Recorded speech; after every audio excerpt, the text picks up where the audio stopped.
Thank you for joining and thank you for showing up again. I hope that this session will be engaging. My name is Martin Ford, and I am actually a knowledge management and climate and energy consultant. But I do have a more of a creative leaning, hence my involvement in this project. And for the first half of today, I'm going to be speaking to you about environmental sustainability, climate change, resilience, and immigration. So just to give a bit of background on myself, I'm from Barbados, as many of you may know already. My artistic experience was very much influenced by my mother, who, when I was a hyperactive youth, used to take us for drives down to the beach to pick up bottles and plastic. And in so doing, we would come home and do creative projects like painting bottles. And now she still paints them, actually, as her way of expressing herself. But I've also been, I grew up in a political family, so I've seen a lot of civic action around topics concerning islands. And so my entire career has been focused on that type of research, that type of endeavor. And so I currently work developing online and in-person communities of practice around climate resilience. So that's my background.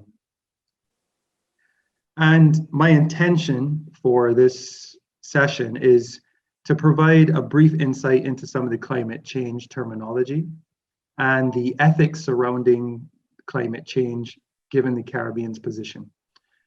I would also, in the second half, start to explore the roles that we have as artists and designers in community engagement. And really, I want this, again, for us to learn. So we'll be spending the next few weeks together. So we want to learn about your vision for civic innovation in your space. So this first part will consist of a 30-minute discussion, roughly. But I want to save time for a group exercise, just like yesterday. Then we'll take a break for 5 minutes. And when we come back, we will head into the community engagement discussion. And again, finish with a group exercise. So just show of hands, who here is familiar with the Sustainable Development Goals? I'm sure many of you are. I have seen them recently. Well, basically, the United Nations came together to agree on 17 strategic goals for us to create sustainable development and address climate change. And so many of the initiatives that I work with in my job fall into these categories. I particularly work on quality education, renewable energy, sustainable cities, so goals 4, 11, 7, and also 8 and 9. But the truth is, this is just a way for humans to kind of simplify. We try to simplify something that's very complex. And these are at a very high level in scope. And of course, number 13, climate action.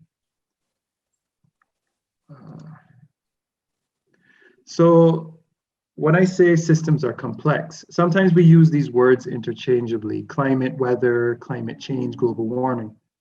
But like climate is specific to the region we're in. So we're in the Caribbean climate, and weather might be what we're experiencing right now. But when we speak of climate change is something that has been constantly happening. So the change in average conditions over a long period of time, with global climate change representing the change over the entire Earth. Now, global warming now is a term that reflects the man-made causes for climate change and the increases in the Earth's temperature over the years. So since the Industrial Revolution in the 1800s, when we started to have fossil fuel driven automotives, and also the we move from steam turbine to using gasification, we've had the release of greenhouse gases, which have caused, on average, a 0.2 degrees Celsius increase per decade on the Earth's climate. But what is very pertinent to the idea of statelessness is the dilemma that climate change causes, right? It is a situation that you really cannot escape from, and it causes disparities that affect environmental justice, since we're starting to destroy our environment, our natural environment, our food sources. This then leads to social justice issues and struggles for power, which creates, you have war happening and you have famine. And so it becomes an issue of equity when we look at climate change. Even looking at the Caribbean compared to the rest of the world, our greenhouse gas emissions are less than 0.1% of the global gas emissions. Yet, we're facing the most direct impacts of climate change, as many of you, some have experienced with hurricanes, sea level rise, and extended drought and weird seasonal changes happening. There are also natural factors like ocean acidification, which happens regardless of climate change. And climate change just exacerbates the situation.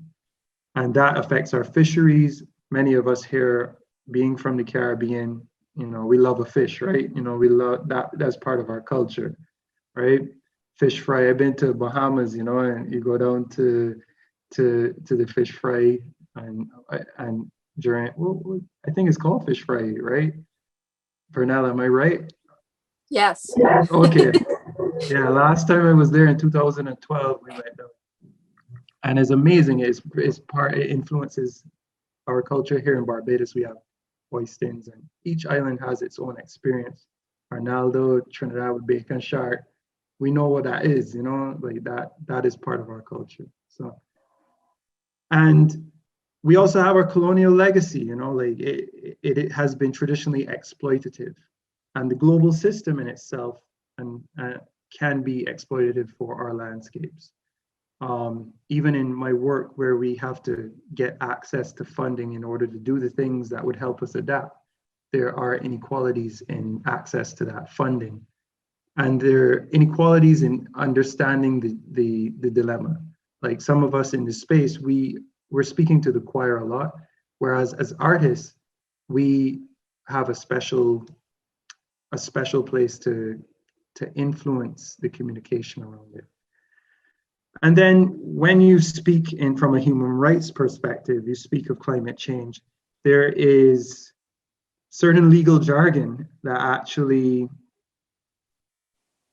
creates more inequity. And for example, in climate law, you can't really say a climate refugee, because a refugee it means that they have a place to return to, when a lot of the dilemmas that are going to happen because of climate change, they cause you to be a migrant, a climate migrant, where you are leaving for good because there's no return, right? And so people are forced into migration when truly a lot of persons would like to stay. I mean, we all would love to stay within our home. And this is happening within a system that is separated by borders. However, climate change in itself is a stateless phenomenon. It's global. It doesn't recognize man-made borders. It's a man-made problem, but it does not fall into our control. We do not control it. But then we also have inequity in who controls our narrative and the costs paid for climate change and inaction. So, we recently saw with the US with President Trump, trying to spin the narrative to say that it does not exist and not even recognize global consensus on scientific consensus. Not to politicize it, but it has been heavily politicized, and that has caused inaction. It has caused a lot of pain and suffering. And And so just for your observation, here are a couple of Caribbean institutions that deal with some elements and increments of climate change within the region. You know, we all know the University of West Indies, but it sometimes has to be clear, like, what is climate mitigation and what is climate adaptation? So mitigation is doing things to prevent climate change from happening. However, what we have in the islands is a lot of climate adaptation, and this will get increasingly worse as there is inaction. So entities like SEDEMA, who are always having to do simulations on coordination around disaster response and recovery, right? And just to touch a bit there, there's even inequity in the recovery phase where even with insurance firms, right, they're allowed to give you money if you are affected by a climatic event, but you're only allowed to build back the same. And this is something that has been challenging some of the electric utilities that I see in my work, instead of building back better. So now we're at a place where even changing the narrative within different industries is very important. So Roxanne, at this point, I just wanted to share this video, and I know you have, it'll come across better from your end, about climate refugees from Michael Oppenheimer, who is one of the leading scientists in climate at the IPCC. We know what's going to happen as climate change gets worse. People reluctantly are going to have to leave their homes, and they're going to go elsewhere. They're going to migrate. And we know what the consequence of that will be because we see it around us every day. It's not a pretty picture.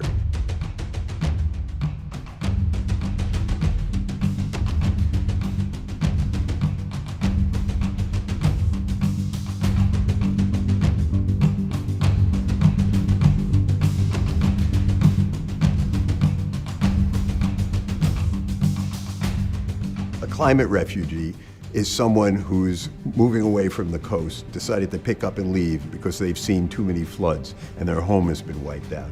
A climate refugee is a farmer in a country where it's gotten too hot and too dry and they can't subsist anymore and they have to move to the city. A climate refugee is someone who got caught in a wildfire and their home burnt up and now they have to go and find a totally new place to live. A lot of times these people are moving not just within their country, but across international boundaries. And that creates situations that really have to be focused on by governments because they can really get out of control. My father was an immigrant. He was running away from the Nazis. Half his family, his extended family, didn't make it, and they were murdered. I grew up in an atmosphere where those who did survive were my family. And so that immigrant experience, the flavor of having been transplanted from one place to another involuntarily, the experience of having to make a new life in a new country, that's something I understand at a very fundamental level. So I personally am very sympathetic to immigrants and to the right to migrate under circumstances, especially where you're being pushed out, where you're a refugee. So it's possible by later in this century that there could be tens of millions of people displaced from their homes because of climate change. Some of those people are going to move 25 or 50 miles. Some of them are going to move within their own country a few hundred miles. Many of them are going to go from countryside to city, but a lot of them are also going to go across international borders. Governments have to think about this in advance. The answer is not to prevent people from migrating. The answer is to make it easier for people to stay where they are because that's what they want to do. They don't really want to move. The only thing I can think of to help the situation is to reduce climate change enough so that that risk of a lot of people moving in a lot of places at the same time is reduced significantly. So the point about this is that governments should be planning how they would handle migration from certain well-known climate hotspots in the anticipation that as the climate change gets bad, people under certain circumstances are going to want to move. We should still always remember, people don't want to move if they can help it. They're mostly being forced to move under these circumstances by a bad climate situation. And what we should do is make it easier for them to stay. That means reducing the climate change and also making the situation where they are more bearable.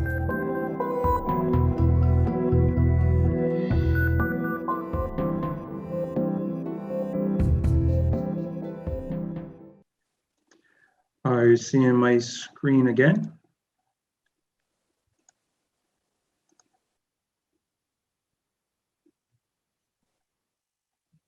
Just wondering, thumbs up if you see my screen.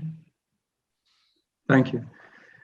Yeah, so I mean, popcorn style, well, how do you guys feel about that video? I mean, what you understood of it, you know, just take a few comments here.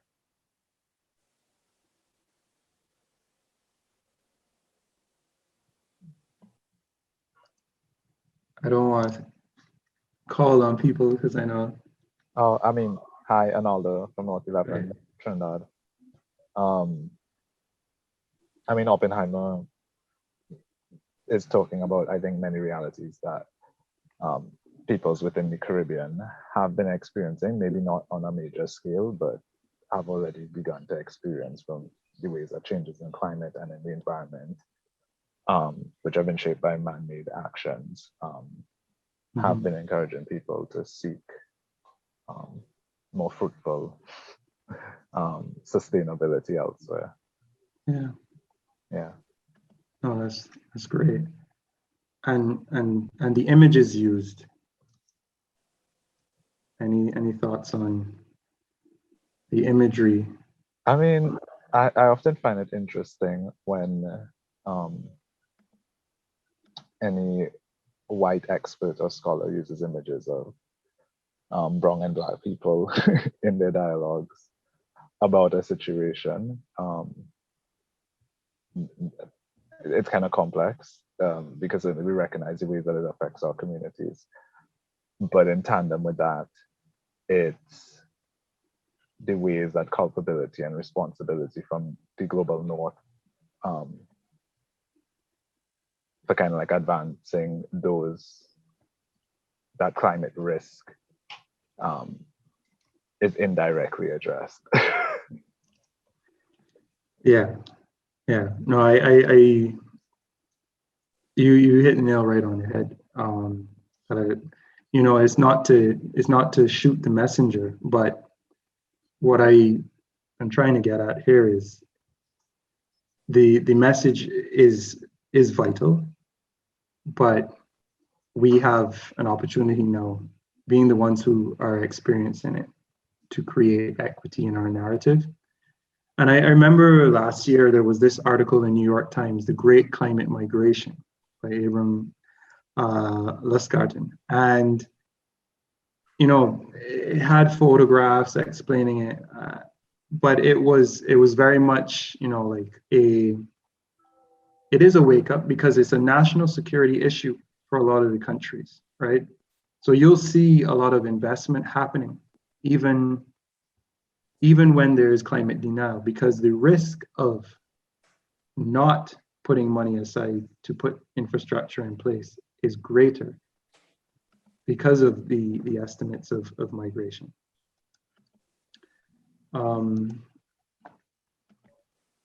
Anyone, I mean, most of us may be familiar with this image. This is 2018. This was Maria, Jose, and Irma as they moved through Category 5s, moving through the Caribbean. And I remember being, you know, some of us may have experienced this. So I also want to, you know, be cognizant of us on the line.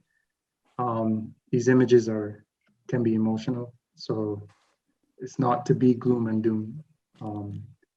But we have that hands-on experience, and so we are best suited to communicate that with persons. I have a friend who wrote the Irma Diaries, which is something that you should really check out, of the experiences of persons through the hurricane. But I remember being in Suriname at a conference, and having news that like my cousin was in Dominica and was impacted. And so I think everyone has a story, even if they weren't directly in it. And I see in the chat, yes, confirming confirming that.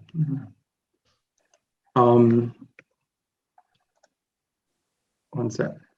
And then again, you know, like the displacement that happens after the imagery, we tend to see, as Arnaldo rightly pointed out, looking at, you know, people of color in situations of despair.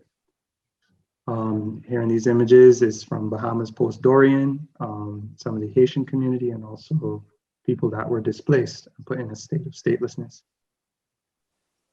This image, though, is taken from, I was in New York and I had just saw a Haitian film that I got free tickets to right opposite Juilliard. And as soon as I came out, there were these Brazilian protesters protesting Bolsonaro,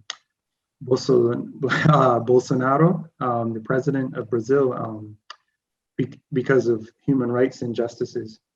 And right after this was when we started to see a lot of the forest fires in the Amazon. And it was such a powerful moment to me because they chose an artistic center to get it out. They wanted to express and stand right at an artistic center and protest. And, you know, it caught the attention. At the time, it was the UN General Assembly. So you did have any persons, Ali, again, a little feedback from you.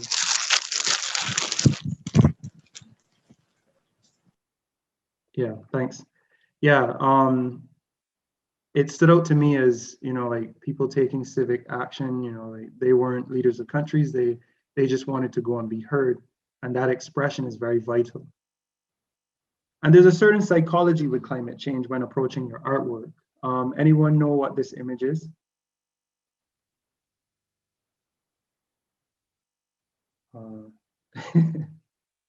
Arnaldo, you said you know what it is. Lawson, you want to take a guess? Yeah, I was trying to think. Is it the ozone layer that was it? That's that hole, basically. Yeah. Okay. All right. Making sure. You said exactly the words that all of us might be familiar with. So yesterday, Camille talked about signifiers, and this is an example of where we did fix a climate problem or started a great mend of a climate problem. Because once this was announced in the early 90s, and people started banning the use of the commodities that would actually release the chemicals that caused this hole in the atmosphere. And it was a global movement, right? But the art and the design and the experience around that messaging really simplified the complexity to there is a hole and we need to patch it, and this is what I can do as an individual. So just a question, like psychologically, when you think of climate change, does it sometimes seem too big of a problem? How do you feel about it? Anyone care to share?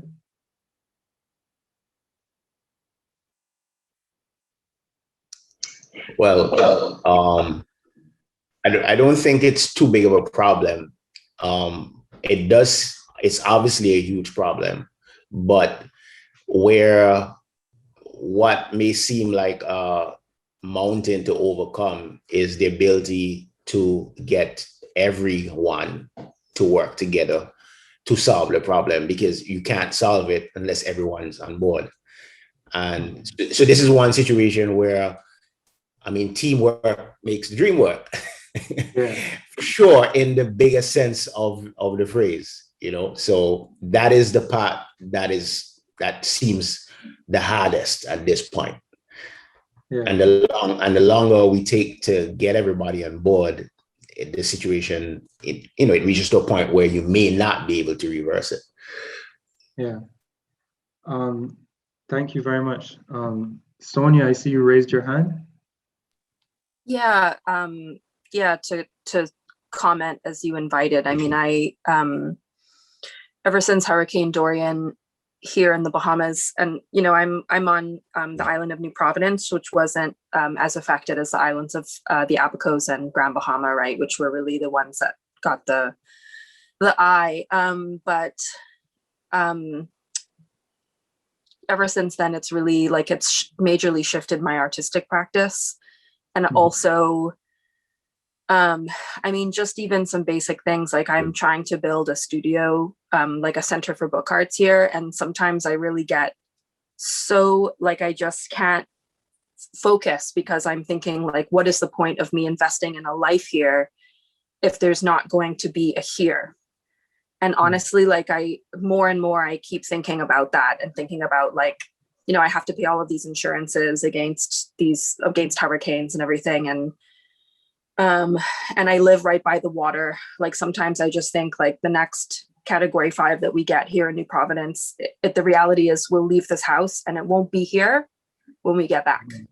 And that's like horrifying, right? Yeah. That's like a really horrifying thing to come to. And so it's one of those things that it's sort of like the fact that everyone dies and you just sort of like don't think about that so that you can kind of live your life. Like the fact that like climate change feels so inevitable here in this region. Like you just watch this Russian roulette of hurricane season every year, just thinking like one day the gun is going to be pointed like right at our foreheads. And then what, and so it's sometimes I really just like have that moment of like huge self-awareness, like when you're aware of your mortality and then you're like, no, we need to, pay rent. You're trying to like, but then sometimes I'll be doing something and I'm like, this is useless. Why am I doing this? So it's, it's super light. Yeah, I can empathize with you on that feeling because my roommate and I in Toronto, when Dorian happened, I went and I was doing work and like he asked me like, what's up?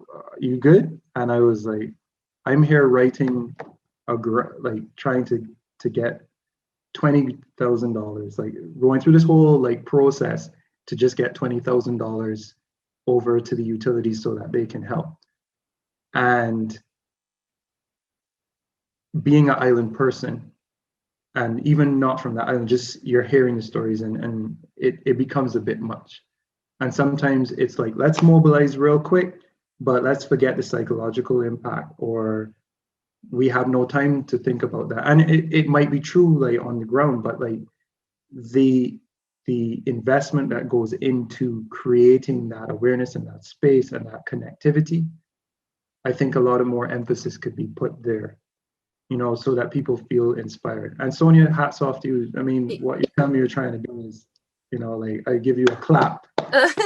But honestly, like you said, it's like every hurricane season is fresh trauma, because even if it's not you, I mean, you just watching. I was away in school when Hurricane Maria happened, and I had, we all have people we know and love on the other islands, and it's like secondhand, like trauma and then fear of what holds next, because as they say, like today you, tomorrow me, right? So, yeah. Mm-hmm. Yeah, and we're experiencing this now too with COVID. So, yes, no, but I saw Jalissa, you had your hand up. Yeah, I definitely agree with Sonia. There is it's such a complex issue. There's just so many bits and pieces of it. Sometimes it just feels a little overwhelming, even if you as an individual make the decision to say, okay, I'm gonna make sure to make sure that I do do the best I can for the environment, watch your own personal carbon footprint, try to make it as sustainable for yourself as possible, or even for, your country. Mhm. But when you look at the biggest offenders of climate change, like, you know, Amazon, for example, and all of these big companies that they know that they're destroying the environment, but they're going to continue to destroy the environment because there's profit in it, you know?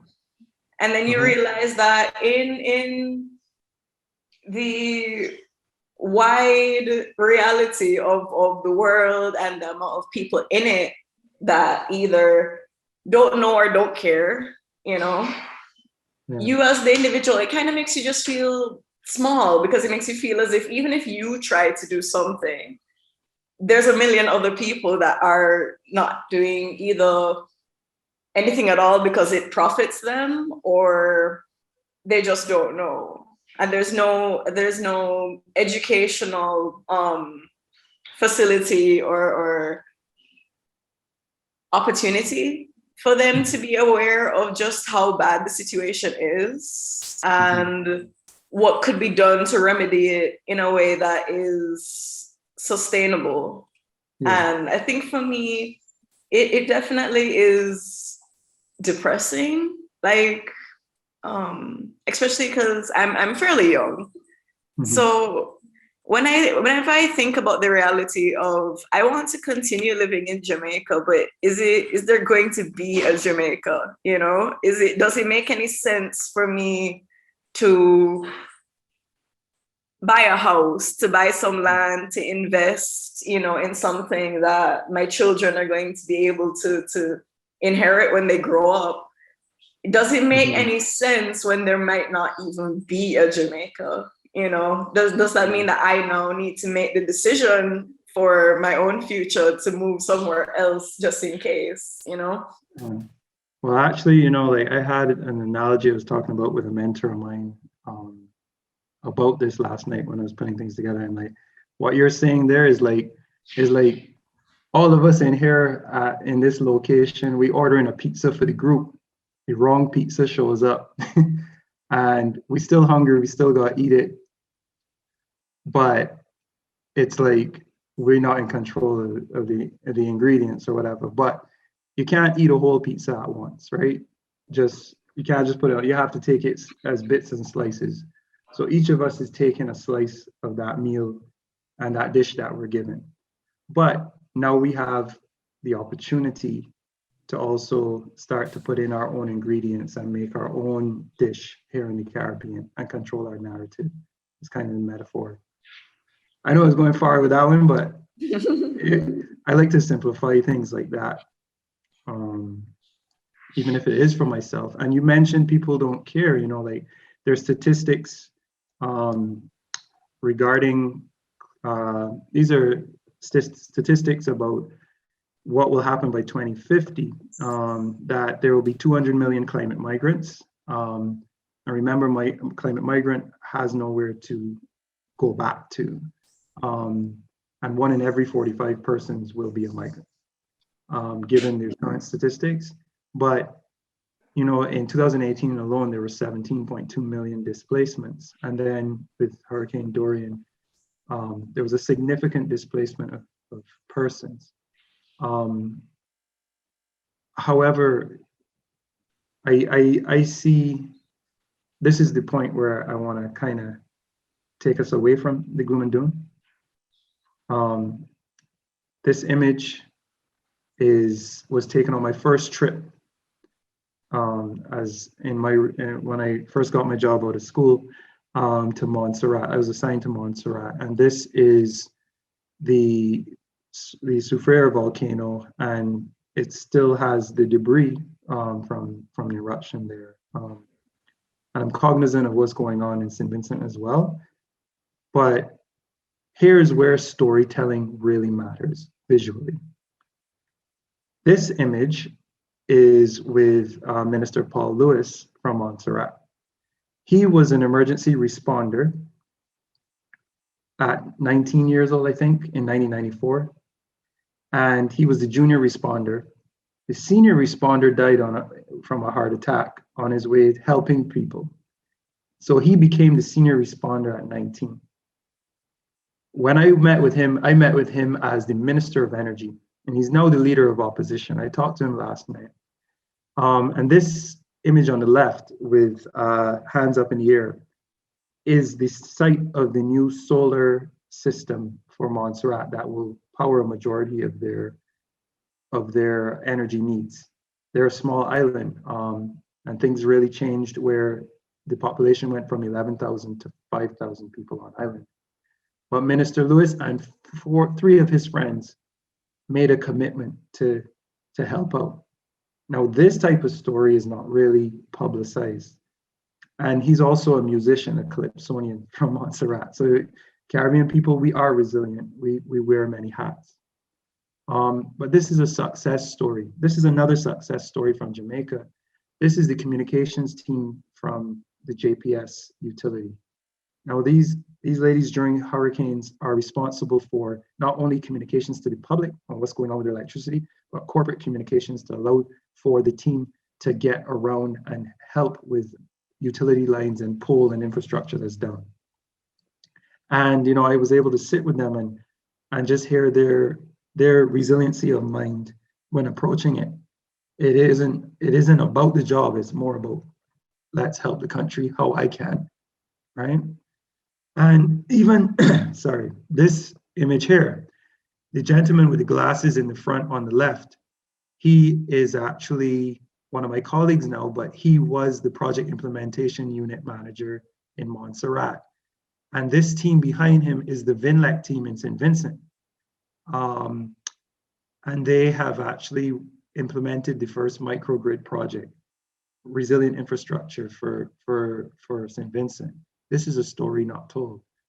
And on the right, the husband and wife to the left of me, they are, during the same 3 hurricanes in 2017, we were in Suriname, and I was upset.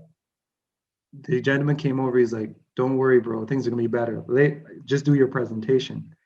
In the afternoon, he came back and he told me, oh, my wife's from St. Croix, our house there is destroyed, and I'm from Dominica, my house was destroyed. So we're just stuck here, but don't worry, we just want to get back so that we can figure out how to fix it. And the gentleman on the right in the blue shirt is also another colleague, former CEO of the Anguilla Electric Company. And when they lost their entire solar farm, but they were able to learn from it and capitalize the lessons and share that in a document, which is now utilized across the Caribbean. So I took you guys through that, where on one end you can see calamity and destruction and feel despair, and that's human. The ability you have as artists is you can tell these stories of success, and even within destruction, there is a silver lining that we can pull together. And even in the Bahamas now, post-Dorian, this is Ragged Island project to develop resilient infrastructure for the utility there and the communities there. So there is, I see there's some hands, but I'm just gonna rush through till we get to the group exercise. There is this opportunity for you in your artwork to really think about regenerative design and resilient infrastructure. How do we create spaces and art that helps communicate the need for rebuilding? And how do we also design spaces that can be interactive, net carbon neutral or carbon positive, where we're actually adding, we're not just canceling out on our carbon footprint, but we're actually having a positive impact on the greenhouse gas emissions. And even though we are not the ones contributing to the global perspective, we are the leaders in adaptation. And can we have biophilia where we have green spaces and regenerative agriculture? And when we engage with our artwork and our business of our artistry, do we create circular economy within the Caribbean, where at every stage of the supply chain in what we design is having a positive impact on the environment? So an example of this is in architecture, there's climate adaptive spaces where people look at the orientation of buildings, form, thermal mass, and the creation of high performance building envelopes, where they look at the alignment with the sunlight to reduce heating loads and also conduct energy audits. But even communicating what we're doing can create spaces that address the climate issue, but also to refine it specifically to statelessness, can we create spaces for persons affected, our people locally and others?